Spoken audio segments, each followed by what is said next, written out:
Is a nuclear strike actually being prepared for Iran? Or is this just fear being spread online?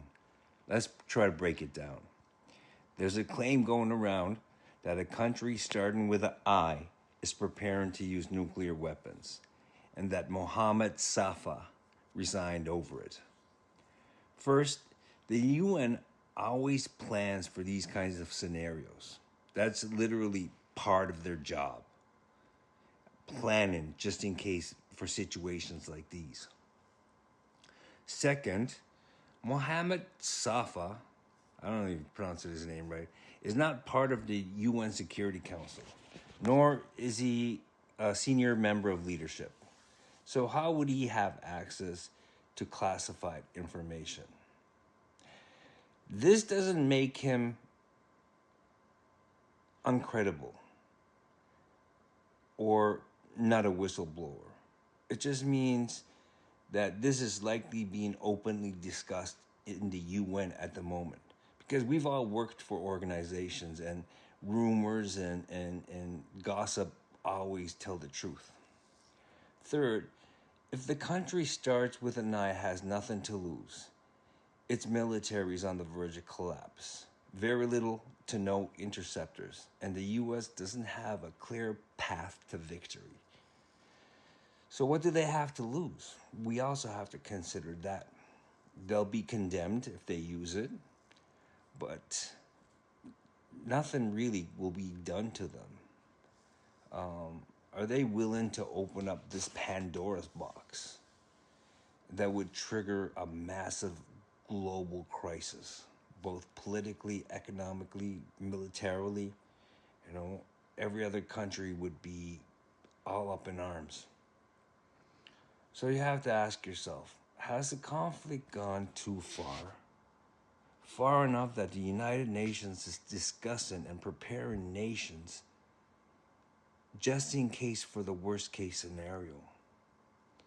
And why hasn't any other countries besides Spain openly stepped up against this conflict? The other countries around the world have to step up and stop this bullshit. Because the United States isn't going to stop. Trump has too much of an ego. There's no way you're going to stop him. And Netanyahu? What does Netanyahu have to lose? If he stops, he's going to jail.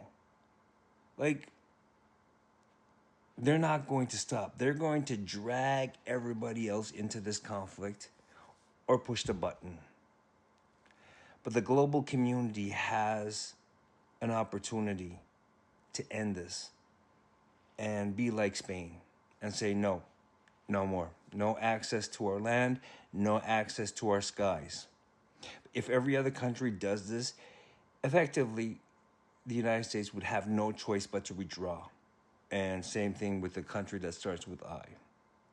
But Russia and China also have to be on board. Will it happen? I don't know. Your guess is as good as mine. All I know is shit is going to rise in price. All of these prices that you're feeling now is nothing. The pricing hasn't even reached the market yet, and people are crying about the cost of gassing up right now at the pumps.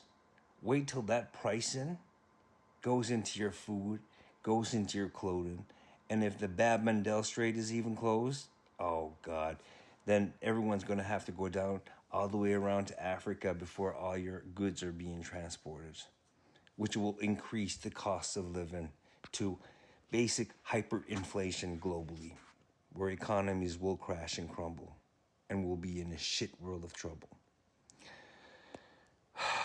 But the United States, they're trying to control all the oil fields, so they'll be fine. Russia has their oil fields, they'll be fine. And this doesn't benefit any other country besides China.